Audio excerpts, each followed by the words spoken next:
बिस्मिल्लाहिर्रहमानिर्रहीम। इय्याक नअबुदु व इय्याक नस्तईन। मोहब्बत गोलियों से बो रहे हो, वतन का चेहरा खून से धो रहे हो। गुमा तुमको के रास्ता कट रहा है, यकीन मुझको कि मंजिल को रहे हो, मंजिल को रहे हो। जनाब स्पीकर, पाकिस्तान के आईन के मुताबिक हर पाकिस्तानी शहरी का ये हक है कि वो अपने हकूक के लिए पुरअमन एहतजाज करे। पाकिस्तान तहरीक इंसाफ की सियासी तारीख में इमरान खान की विजन के मुताबिक, उसके सियासी सोच के मुताबिक पाकिस्तान तहरीक इंसाफ के वर्कर ने हमेशा मोहब्बत फातेह आलम का दर्ज दिया है। पाकिस्तान तहरीक इंसाफ के वर्कर ने हमेशा अदम तशद्दुद का फलसफा अपनाया है। पाकिस्तान तहरीक इंसाफ के वर्कर ने अपने लीडर, अपने कायद जनाब इमरान खान साहब की हिदायत के मुताबिक हमेशा पुरअमन जदोजहद की है, पुरअमन मुज़ाहमत की है। पाकिस्तान में 8 अप्रैल 2022 से लेकर आज तक मुसलसल आईन की पामाली हो रही है। रूल ऑफ लॉ पाकिस्तान में खत्म हो चुका है। जो ताकतवर लोग हैं वो मुसलसल पाकिस्तानी शहरियों को कीड़े मकोड़े समझ रहे हैं। आए रोज ऐसे वाक़ये होते जा रहे हैं जिसका एक आम शहरी, एक आम पाकिस्तानी सोच भी नहीं सकता, तसव्वुर में भी नहीं ला सकता। मैं ज्यादा पीछे नहीं जाऊंगा। मेरे लीडर, मेरे कायद ने हर कानूनी दरवाजा खटखटाया इंसाफ के लिए, आईन की बालादस्ती के लिए, कानून की हुक्मरानी के लिए। पाकिस्तान तहरीक इंसाफ के वर्कर ने मुसलसल इस जदोजहद में उसका साथ दिया। इस सियासी जदोजहद में हमने वो हर कानूनी और आईनी दरवाजा खटखटाया जिससे हमें इंसाफ की तवक्को थी, लेकिन हमें जनाब स्पीकर इंसाफ नहीं मिला। दिन ब दिन जो है हमारे हकूक का कत्लेआम होता रहा। मजबूरन मेरे लीडर, मेरे कायद ने पाकिस्तानी अवाम को एहतजाज की कॉल दी। 24 नवंबर हम यहां से निकले। पेशावर रीजन, साउथ रीजन, हजारा रीजन, मलकंड रीजन, इस तरह पूरे पाकिस्तान से काफिलों ने इस्लामाबाद का रुख किया। चूंकि मैं पेशावर से था तो पेशावर के काफिले में मैं शरीक था। जनाब स्पीकर, गाजी के मकाम पर इन्होंने कंटेनर रखे थे। इन्होंने पहले हमें शेल मारे, हमने शेल का मुकाबला किया। जब हम शेल से ना रुके, इन्होंने रबर बुलेट्स मारी, हम उससे भी नहीं रुके। इन्होंने फिर हम पर स्टंट ग्रेनेड फेंके। पाकिस्तान तहरीक इंसाफ के पुरअमन वर्कर्स पर इन्होंने स्टंट ग्रेनेड फेंके, और वो जो दहशतगर्दों के खिलाफ इस्तेमाल होते हैं, जो फौजी ऑपरेशन में बहुत बड़े दहशतगर्दों के खिलाफ इस्तेमाल होते हैं, वो हम पे फेंके गए और मेरे पास सबूत मौजूद हैं। मैंने वीडियो पैगाम में भी ये बात कही है। जब हम उनसे भी ना रुके, स्पीकर साहब, इन्होंने सामने से हमारे पुरअमन वर्कर्स पर, पुरअमन मुजाहिरीन पर स्ट्रेट फायरिंग शुरू की, जिसमें हमारे लोग जख्मी हुए। लेकिन पाकिस्तान का नौजवान, पाकिस्तान की आवाम ये चीज समझ चुकी है कि अगर इन गासिबों से, इन बेगैरतों से, इन 2 नंबरियों से हमने निजात हासिल करनी है तो हमने जो है इनके खिलाफ पुरअमन मुज़ाहमत करनी है। उन्होंने उन सब चीजों का मुकाबला किया। कंटेनर रास्ते से हटाए, इन्होंने फिर कट्टी पहाड़ी पर रखे, हसन अब्दाल में रखे, 26 नंबर पर कंटेनर रखे हुए थे। सब जगहों पर हमें फायरिंग से, शेलिंग से, रबर बुलेट से, इन सब चीजों से रोकना चाहा, लेकिन पाकिस्तान तहरीक इंसाफ का वर्कर नहीं रुका, क्योंकि मेरे लीडर, मेरे कायद ने कहा था कि डी चौक पर हमने पुरअमन एहतजाज करना है। तो हम गए, हम पहुंचे डी चौक पर, हम पुरअमन तरीके से वहां पर बैठे। जनाब स्पीकर, डी चौक के कंटेनर जिस तरह हमने हटाए, हम वहां पर बैठे तो मुझसे कुछ फासले आगे एक स्नाइपर शॉट आता है और हमारे एक वर्कर को यहां सर में गोली लगती है।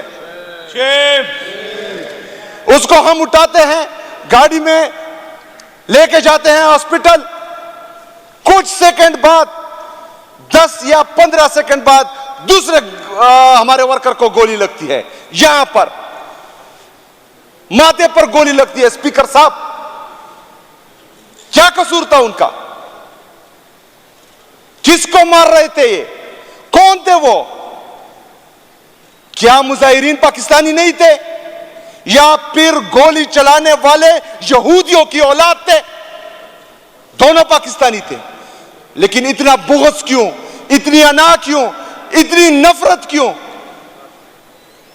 किस चीज के लिए वो जा रहे थे? मुजाहिरीन वहां अपने हकूक के लिए,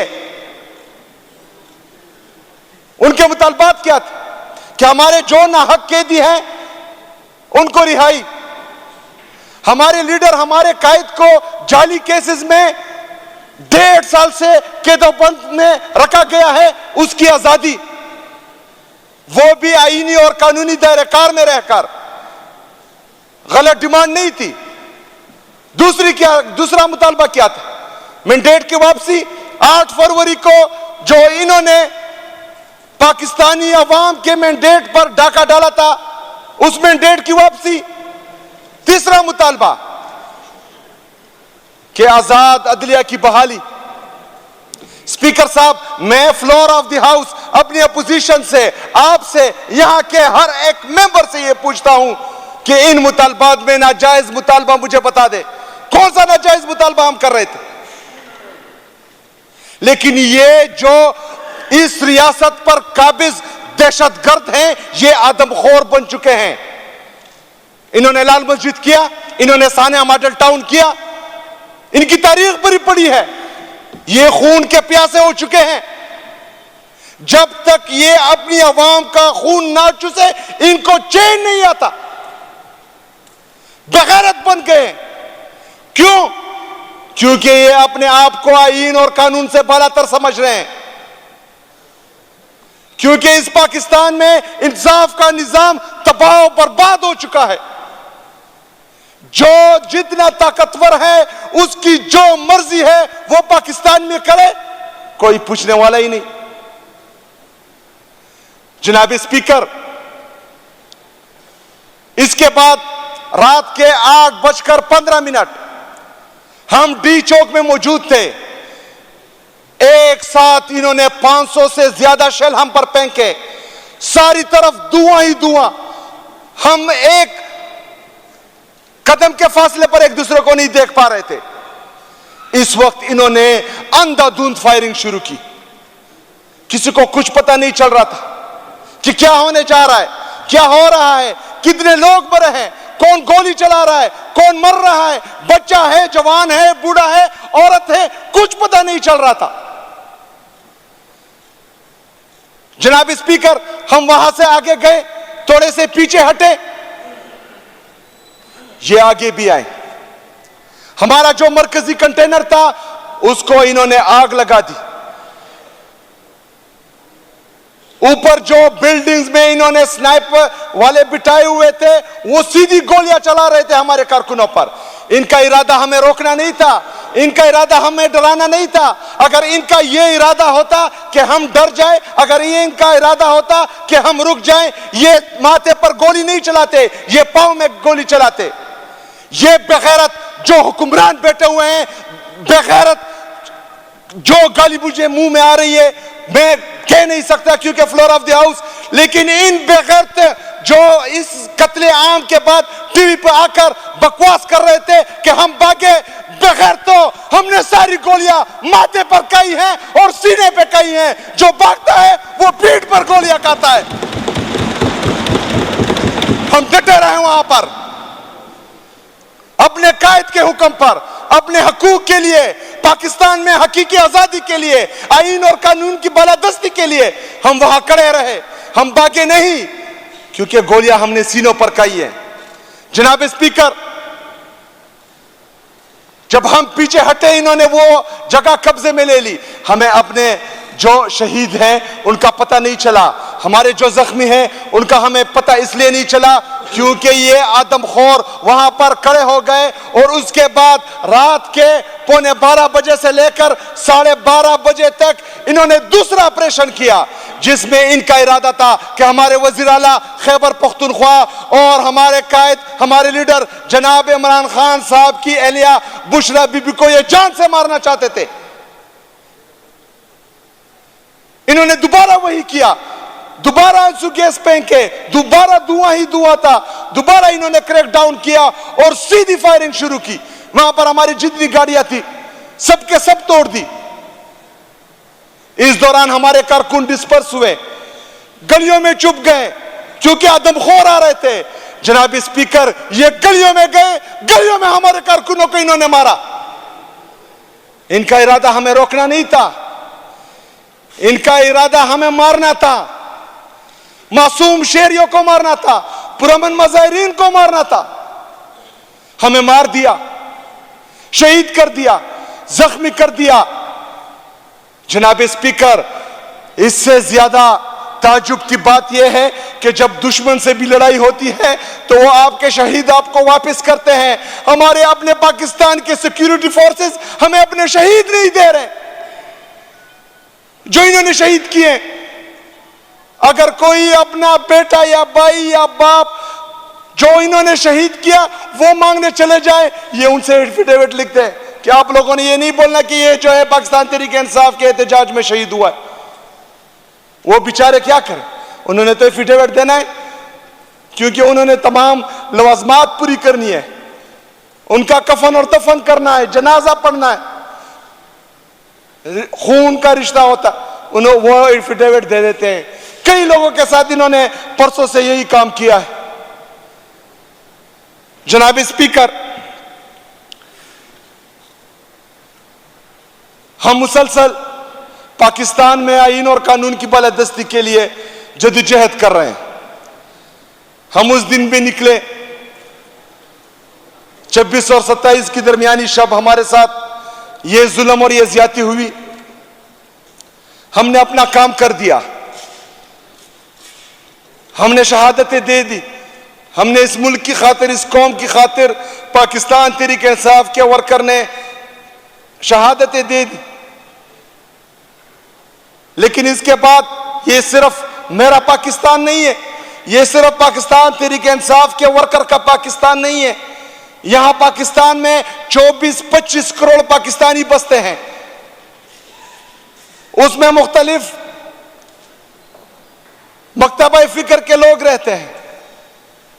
अगर फर्ज करें मुझे शहीद किया जाता है या जख्मी किया जाता है और मैं अस्पताल जाता हूं तो डॉक्टर का यह फर्ज बनता है कि वो अपनी ड्यूटी सर अंजाम दे और पूरी दुनिया को बताए कि इन्होंने उस रात क्या किया है।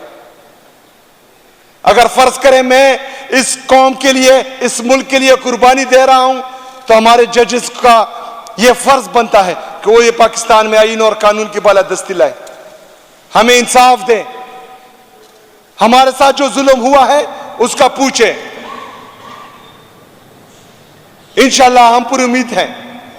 अगर ये सोचते हैं कि बंदूक की जोर पर हमारे मुंह बंद कर देंगे या हमें रोक देंगे तो हमारा जोश, हमारा जज्बा, हमारा जुनून मजीद बढ़ गया है। इंशाअल्लाह हम दोबारा आएंगे और दोबारा एहतजाज करेंगे इंशाअल्लाह ताला। वमा लना इल्ला अल बलाग। औरंगजेब खान, डॉक्टर साहब आप फिर शफी। औरंगजेब खान का माइक ऑन करें।